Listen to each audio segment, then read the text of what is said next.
Welcome to an all-new episode of Talking the Mayans, our last one of Season 2. Really excited to talk about this episode, the end of the season, what it might mean for next season, some new news about what's coming up, and yep, we got a lot to talk about. So I'm going to introduce my co-host, Kinte. Kinte, how are you? I'm doing really good, and I'm happy to be talking about some Mayans. So we took a little bit of a break, and we didn't get to talk about the episode prior, episode 9, but I think we've got plenty to sort of roll all into episode 9 and 10 together, and then we'll have some final thoughts about where this season ended and where things might pick up for next season. All right. So let's start sort of at the very at the biggest event of this episode. And let's sort of get some perspective on what happened, because I think everything that happened from that one event we can sort of spider out into all the other events. I'm going to take one small pause, though, and say that the final episode of the Mayans, I honestly feel like is on a collision course in the best of possible ways, on a collision course with very similar storytelling to Sons of Anarchy. And for that, I applaud them and give them a lot of credit, because there are some very, very easy correlations to make here. Get it easy. I like it. Yes. Get it easy. Yeah. I'm definitely full of puns. You know that. Right. So what did you think? Give me first, before we go into our first big event, what did you sort of feel like was the overall mood of this last episode, and how did you feel about the way that things got handled? Overall, I've loved this season, and I enjoyed every episode to a certain degree. There were things I didn't love about some episodes, and even in this finale.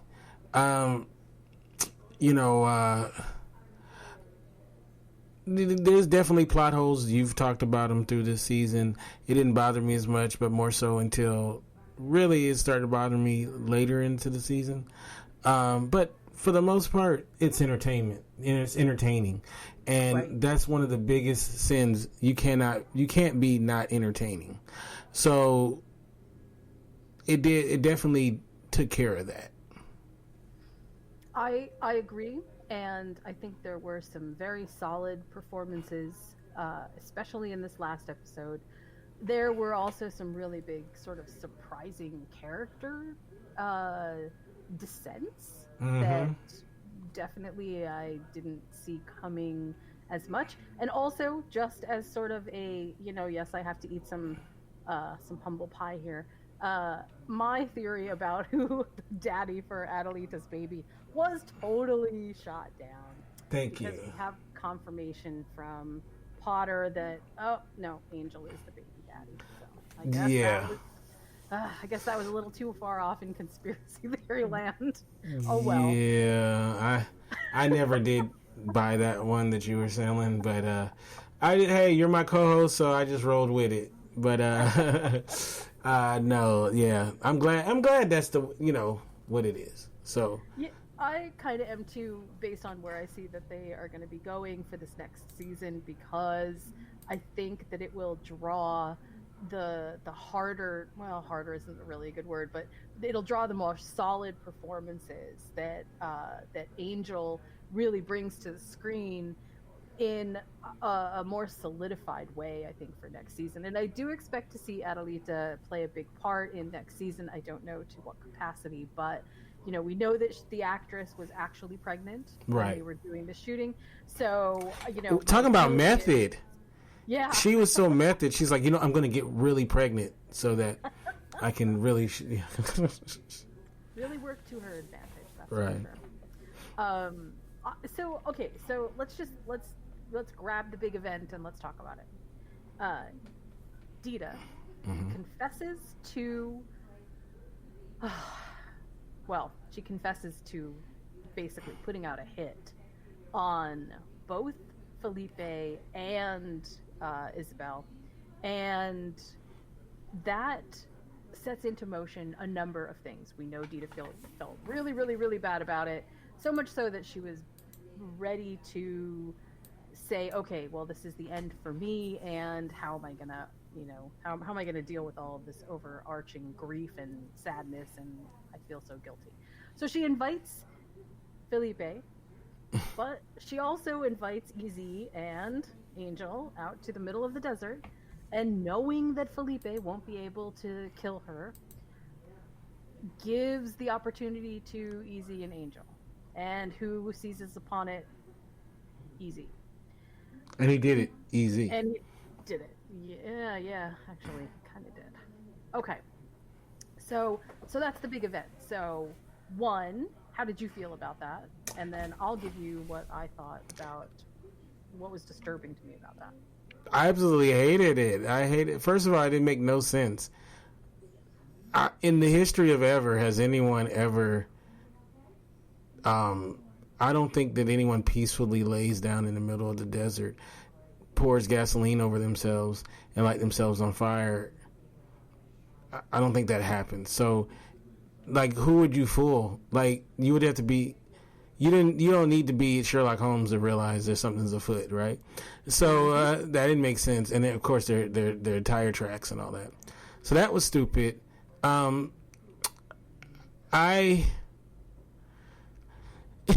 just didn't like the way that she went out. It was disturbing, and I know that's what they were going for, but I'm not a big fan of it.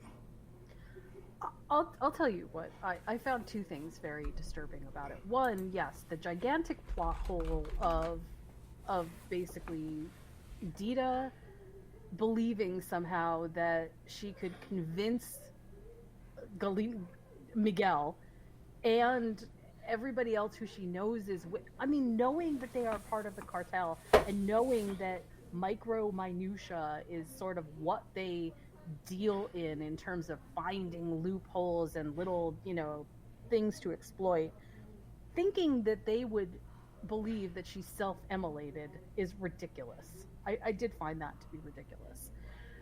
The other thing, though, that I think was even more disturbing for me is, and this is where I am conflicted a little bit because of the Jax kind of correlation. They have spent 2 seasons getting Easy ready to be, I'm not a prospect anymore, I'm a big boy now, and he's a full-fledged member of the gang, and this is where he takes his path to the dark side. Again, I think we talked about this before. It's easy to see where the string was pulled and why it's so important that he be the one that sort of, ended the storyline. Okay, I can kind of see that. In retrospect, I can kind of see that. What I can't see is the man that they have created Easy to be would flip so quickly that he could kill a woman. I don't care whether she... I'm not saying that, he doesn't have a good reason. I'm saying he has spent all of the last 2 seasons being not that person, and now he is that person. And it's a little jarring to me that that's where Easy gets to end the season. So that, I don't know if you agree with that. Let me hear what you have to say. I don't. What's the difference if it's a woman or a man? This is 2019. We have equal rights, so women can get strangled to death equally. Well, she's an old woman. I don't know. It just felt the weird. Old woman that killed my mama. I'm sorry. It felt weird. The old woman that killed my mama would get strangled to death and lit on fire. But that's me. I get what you're saying. It didn't go with his character, and I know he had a lot of grief about it. I would have loved to seen Felipe do it, but do it from a standpoint of, so my son won't have to do it. More so. And he has rage too, right? To me, I would have preferred that. And but I think the idea behind this is that this is an evolution with Easy's character. That this is another evolution. Yeah. So if there is a third season, I want to see this reflected now into his behavior going forward, because you can't do that, because this really kind of, in a way, somewhat wraps up that story thread of who killed his mother and why and all of that, which I find it interesting that, I would have thought that they would have held on to that a little bit longer, but,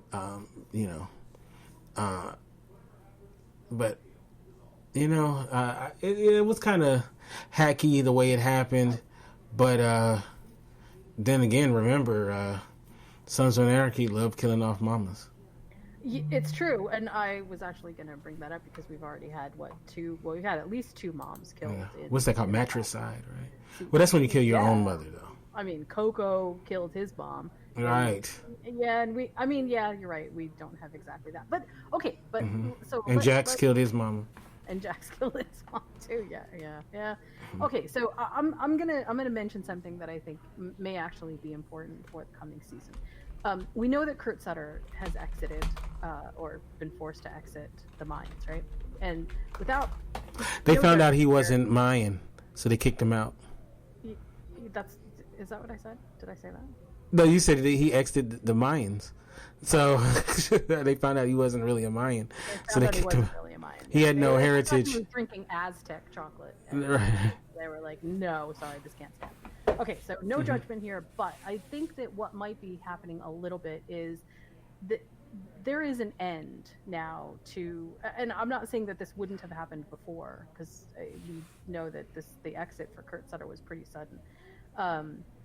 But my guess is that Kurt Sutter was trying to exit the storytelling part for quite a while and sort of give it over to the people who are right now writing. And I'm guessing Elgin James.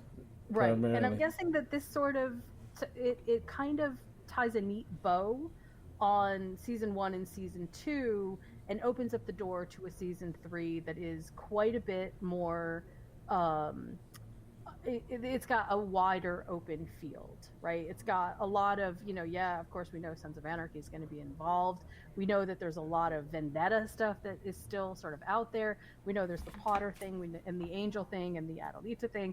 We know all of that stuff happens. But what happens to EZ, who has sort of been the central focus of the Mayans, seems incredibly wildly unexplored at the end of season 2, and that doesn't make a whole lot of sense to me, because if he is supposed to be that one, then something big should have happened to him at the end of the season, and instead the big thing really happens to Angel. So I'm not complaining about it, because I actually think that that Angel as a character is almost more solid than EZ, and so by extension I think that we could get a lot out of that, and that could be really good for season 3, which, by the way, definitely has been greenlit. So it has. Okay. It has. Yep. So that could be really good for, in that direction. But in terms of where we leave season 2, boy, there are some seriously, not just big plot holes, but there are some big character November 4th, my bad, issues,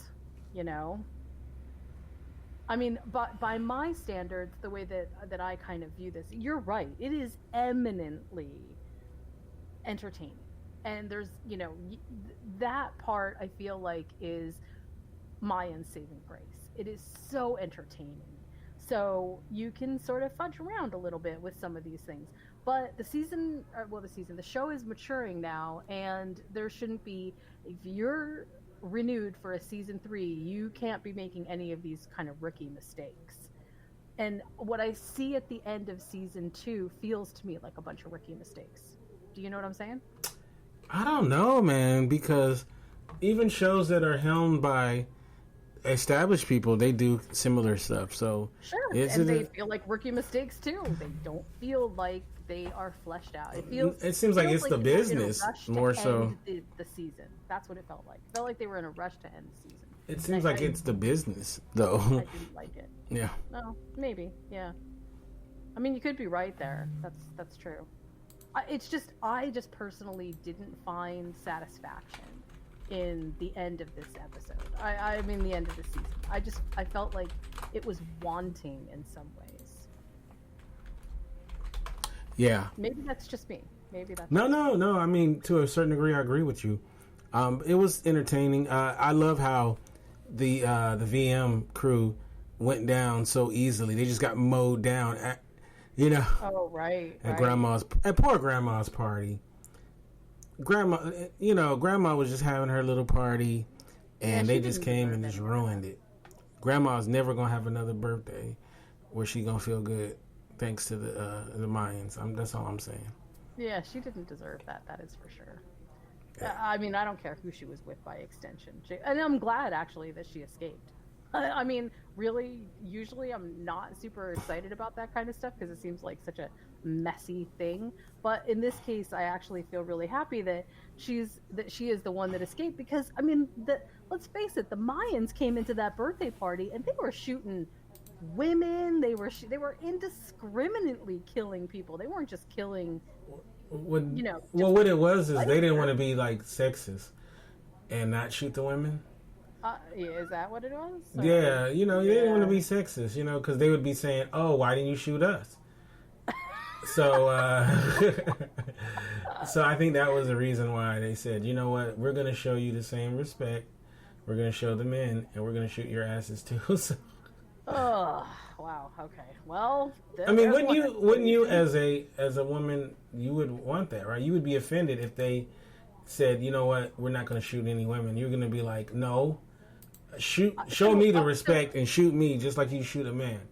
So if it was done on principle, then perhaps. But this was so out of character for the Mayans. I don't know. It feels to me like the Mayans don't. This is not what they engage in, at least so far. And I don't know. I'm of a mind that what is happening here is we are bearing witness to the fact that the Mayans, as an MC, are basically changing the rules of who they are right in front of us because they want to be something else, because they started out as one thing and now they are drifting, or maybe not even drifting, maybe intentionally changing into something else. So I feel like that's actually a really good possibility. What do you think? No, I agree. And it's funny, in the middle of the season, they kind of tried to make it seem like they were more than just, some thugs. And when they went and saved those immigrants. But then it's like, at the end of the season, we're just a bunch of thugs. And maybe another way to look at this is they didn't actually go save the immigrants. Maybe another way to look at this is, no, this was all about territory. And yeah, we don't want, we didn't want to add to collateral damage, but we wanted to set these people free because basically that would hurt, it would hurt the VM even more. And so maybe that's what it was all about, right? Like, it was never actually about freeing the immigrants because they were being held oppressively or anything. But at the end, when everybody's all hugging and stuff, they showed them like they felt very proud of what they did. I know. I see. I'm trying to justify, and I mean, I'm having a hard time because I see it that way too. I see it like they started out one way and then all of a sudden they ended as thugs, and it just sort of like makes me scratch my head. And as a thug myself, I feel some kind of way about that. Yeah. Does it work for you? Does that work for you? It kind of break the thug code a little bit, but it's okay. I can sort of, I don't know. Anyway, all right. Well, we'll move on from there, and we'll just let that moving right along happen because whatever it is, what it is. Okay, so let's talk a little bit about Miguel and well, let's just talk about Miguel first. So obviously we saw a bit of him, and we know that Miguel had gathered that information on Potter, and Emily gave it to Easy to use with Potter, right? Right. And so Angel and Easy had to make a choice, and really Easy gave it over to Angel to make the choice. Like, what do you want to do with this? Do you want to use it to free Adelita, let Miguel use it to free Adelita, or do you want to use it to help Pops? And they made the conscious decision to, nope, they're going to help their dad. So how did you feel about that? I thought it was the right decision because remember they had an opportunity to free her, and what happened, you know? So that's right. So and you gotta blood, you know, you gotta do it. That was an imminent threat about the father, and they had to do it. So, and it got done. And the look of panic on his face was amazing. It was, because we never seen him like that, and he lost his shit, and it was so funny. But you know what's interesting is we see him as like he's never really gets his personal hands dirty, right?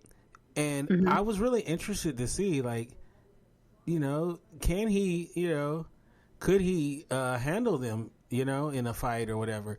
Because, you know, we don't assume it is. We see he's as a pencil pusher, but he's been doing this stuff for a long time. He might be very formidable. Yeah. You know, because we just see him as like this, you know, this little turd guy. But he didn't have no fear going up against him physically, you know.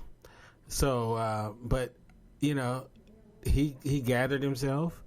He did. And he took care of what he needed to, but he also came back and said, you're going to lose, you know, the threat about him never seeing his kid.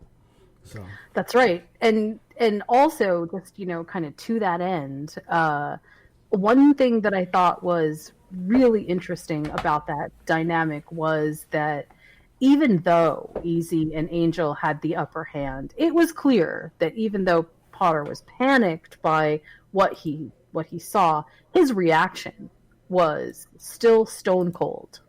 Right.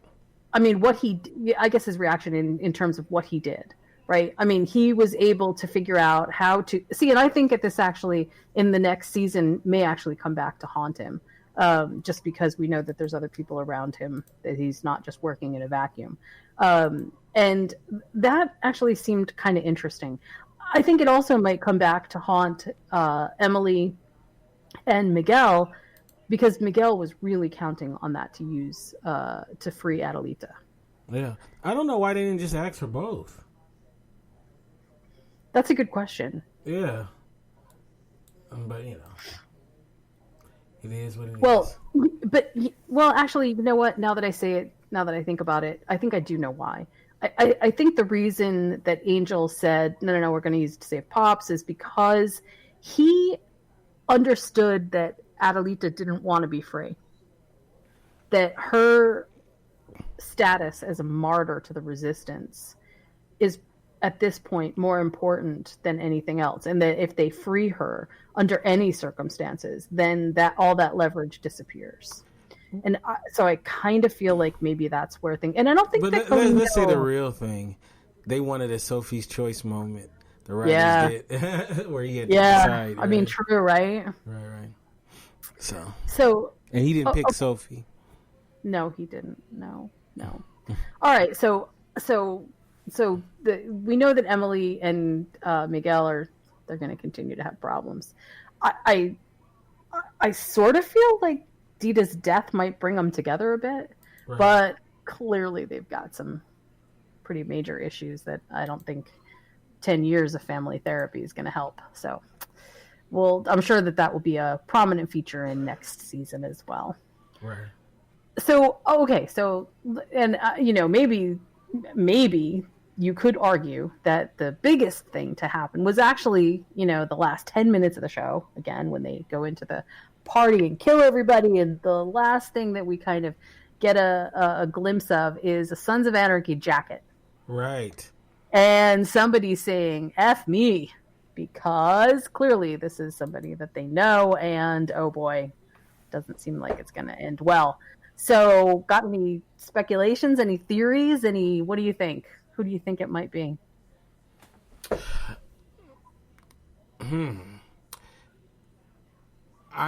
saw something. I haven't confirmed it that it wasn't that it was David Lavara who plays Happy said that it wasn't him. Okay. I don't know if that's true. This is something someone told me. I didn't see that. So I hope it isn't him. I don't think it is. So I don't think it's Jibbs either, though. I have no idea. I wish I could. It's got to be somebody that we know, right? I mean, I don't think they would have responded the way that they responded if it wasn't somebody big. Right. What if it was Jax? Not just playing. Just an alternate universe that, Like, he didn't die, and he was with the VM the whole time. Oh, God. But no, I don't know. I have no idea who it could be. And it's totally open, so... Because they didn't show who it was, so... I guess if we go back and look at, try to figure out who it is laying down. Well, do we think it's somebody big? I mean, it has to be somebody, Tig or something. That'd be funny. That actually would be pretty big. Yeah. I feel like that would be big. But I don't think they would. He was. I think they. I'm gonna pull it up. Mayans M.C. Sorry about that. Let me mute that. I'm going back and looking at. Of course, it could have been somebody wearing Sons of Anarchy jacket that wasn't actually Sons of Anarchy. That is so illegal. No, I don't think that was that. It has to be. That would be so lame. You think? I can't tell who it is. Like, I'm trying to look at, like, is that, it's Juice. No, I'm just playing. I don't know. Yeah. I mean, I guess the point is it's cliffhanger and we're not supposed to know. But I was just wondering if you had any theories about. No, you know what? I have no theories because I haven't. I mean, is it some rando? I mean, would they do that though? That would be so lame if it was just some random person that nobody that we've never seen before. It's just a guy. And. I don't know. I mean, the only Sons of Anarchy people that we've met this season were pretty top people. It was Jibbs, right? Happy, the kind of short Spanish guy, and some prospect dude, and I can't remember who else. Wait, I think I have the image of all those guys together. Let me see. That was like a couple episodes back. Let me see. But remember, they did go up in the beginning of the season, right? They did go up to. Right. So I mean, there were some people that were up there. Okay, I'm looking. I'm looking, and wait, I don't think it can't be none of these unless they were dressed differently. Wait, hold on a second. I'm going to share my screen. Hold on. It does feel like we are headed toward, a war with Sons of Anarchy, and okay, so that is who showed up, right? And right. Let me pull up. Oh, I gotta pull this up again. And this is who was on the ground. I just had it. Okay. Can you tell? Wait, hold on a second. Let me.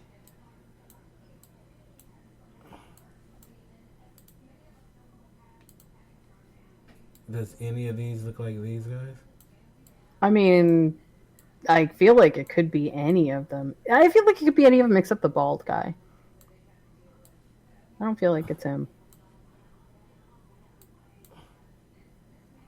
If you're listening audio only, you're like, what are they doing? So, comparing the final scene of them, the Mayans, looking down at clearly the Sons of Anarchy person that got killed in that final big battle, and the Sons of Anarchy people that showed up for the negotiation when Riz got killed, basically.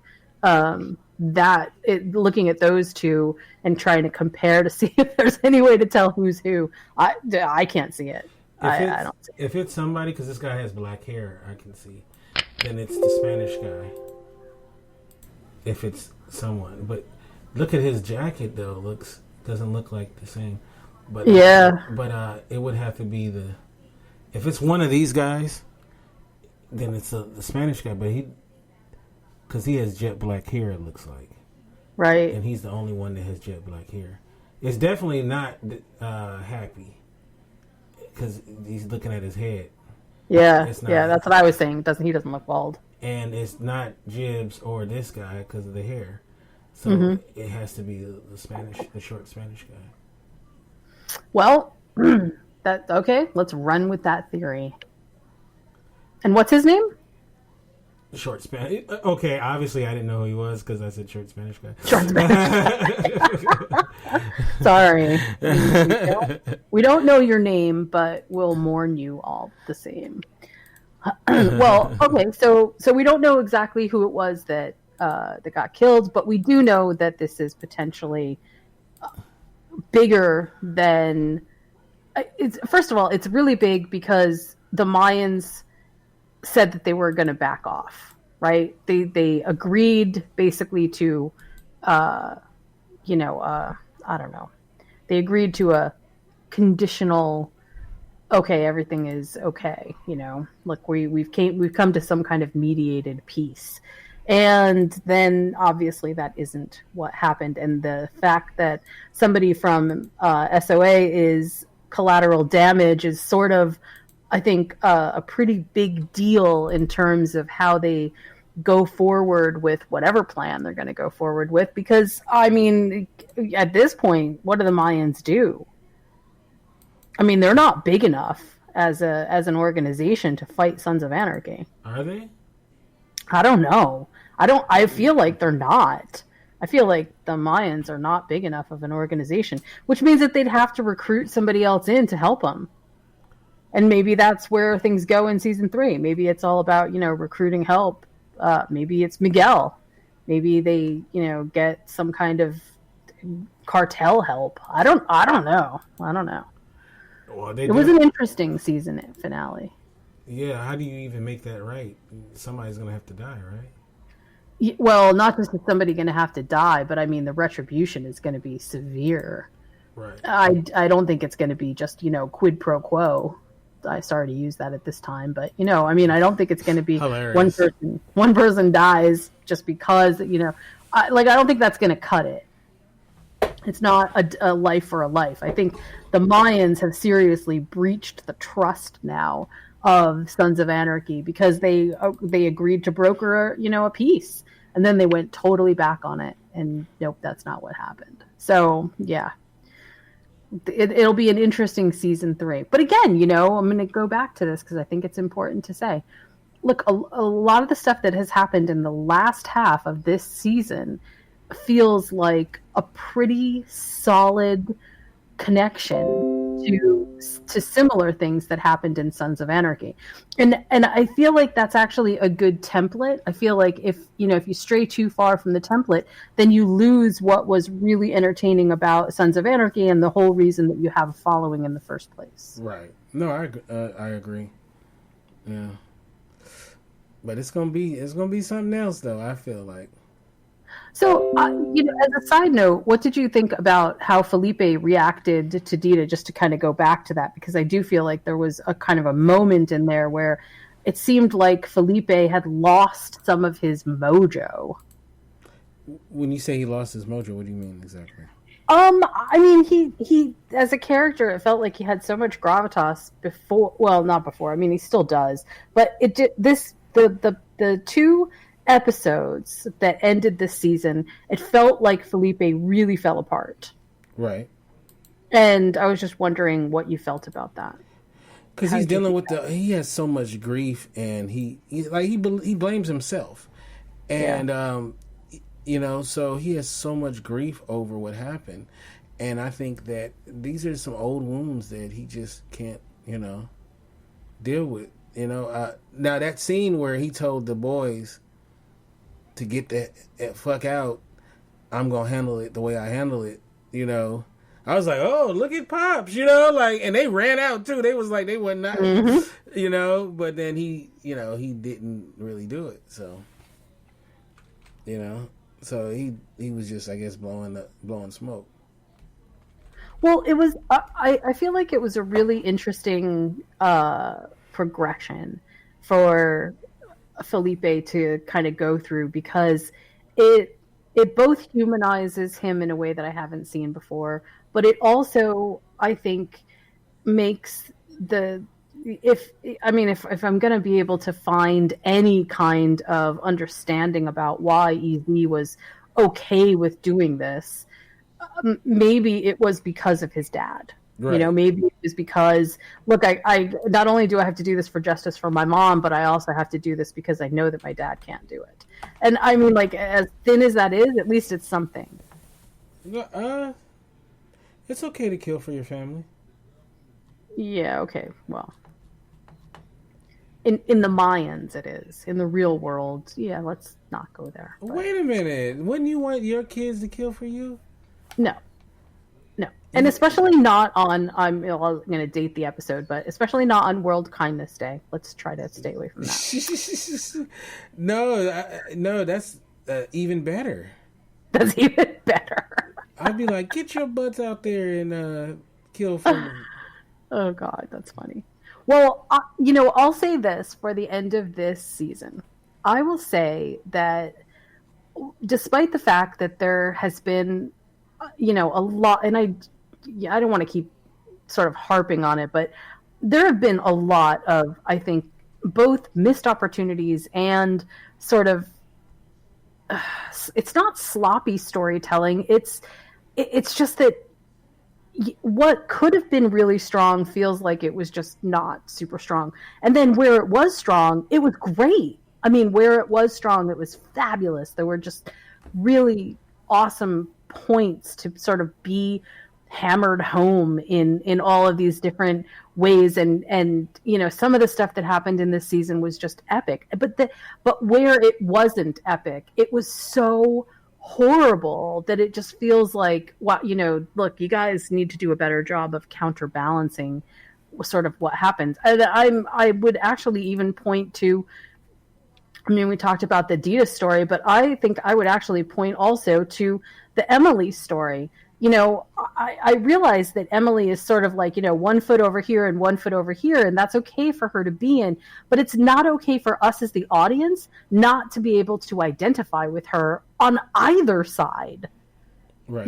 We both hate her for being so, okay, yeah, she's dismissive of EZ, but then at the same time, she gives EZ all this stuff. And yes, she's trying to protect Miguel, but at the same time, she's also withdrawing from Miguel. Like, I get it. There's all of these sort of subtle nuance things happening, and it might seem like that's awesome, but in this respect, how can we ever get a handle on whether we are supposed to kind of be pro Emily or not pro Emily, or it's just that becomes really, really difficult.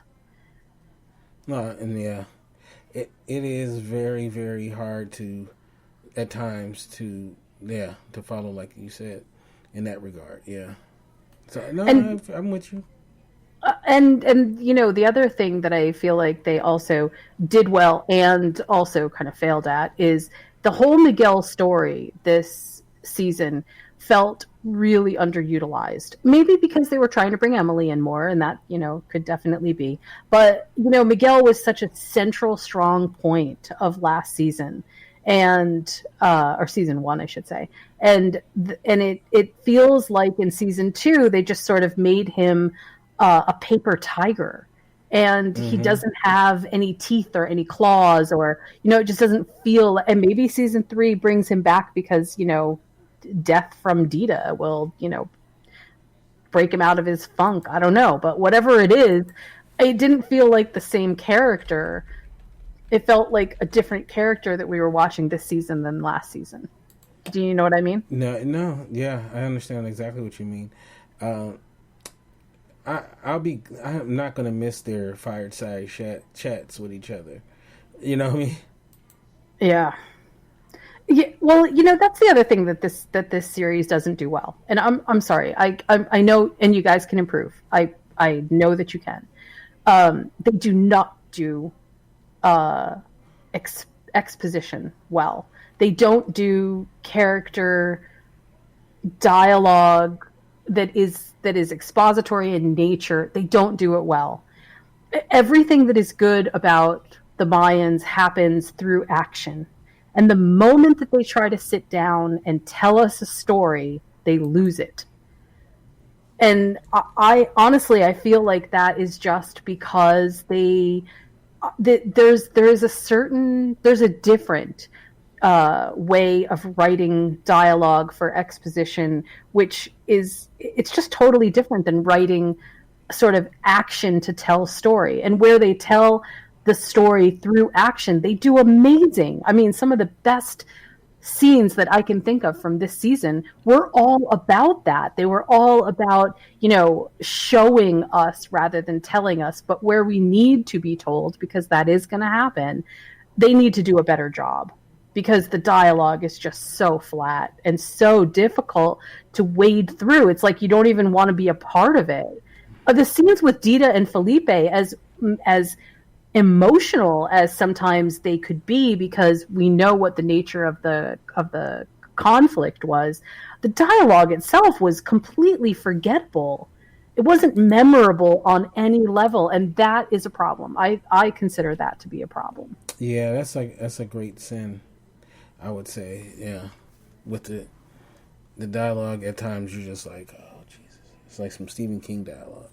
Yeah. Like, okay, let's get back to the action, because I don't want to hear you guys. I just you don't even make any sense. And from one thing to the one place where dialogue excelled was at the table, right? Because it could actually tell the club's perspective of where things were going at the table in these short little chunks, and that worked. Mm-hmm. But it just, where we have scenes with Emily and Miguel, it's horrible. Where we had scenes with, even where we had scenes with EZ and other people, it was just, oh my gosh, it just wasn't good. Just, they need to work on that a little.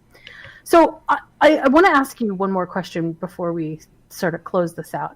And that is, what do you think the best part of this season has been? The best part of the season, I would say, is when Easy and Angel got into it with the brothers. The Swole Boys. The Swole Boys. That was hilarious. That is so funny. That was epic. Yeah. It was so epic that it brought to mind, in my mind anyway, at first, a whole kind of Scooby-Doo and the gang run around. Which door are they going through? It was actually, the more that I thought about it, the more entertaining it actually got. So I actually agree. Yeah. But also, it gave Angel a chance to really shine in terms of how full of himself he really is. And how it just works. For Angel, it just so works. Yeah, and we need more Swole Boys. We need more Swole Boys. Maybe the Mayans will team up with the Swole Boys to take out Sons of Anarchy. Sons of Anarchy. Hilarious. Okay, no, that's not actually my prediction. I don't actually think that will happen, but it would be pretty fun. So, do you have any further thoughts about this season or where things are going? Just excited for the new season. Hopefully everything will come together, and because the show is a really good show and I enjoy it very much. I have to say that it's definitely grown on me over the past season. Some of the mistakes that I feel like they made early in this season, they cleaned them up by the end to a degree. But I'm really hoping that maybe with a clear sort of mind, all the creative endeavor now it'll be Kurt Sutter less. So without that distraction in place, maybe it'll help clear up some of this stuff. I don't know. I also actually have to say, though, that on the other hand, I sort of worry for the show without Kurt Sutter. Because, let's face it, this is a Kurt Sutter brainchild. And I'm not defending whatever Kurt Sutter did, right? But from an intellectual standpoint, this is his story. And it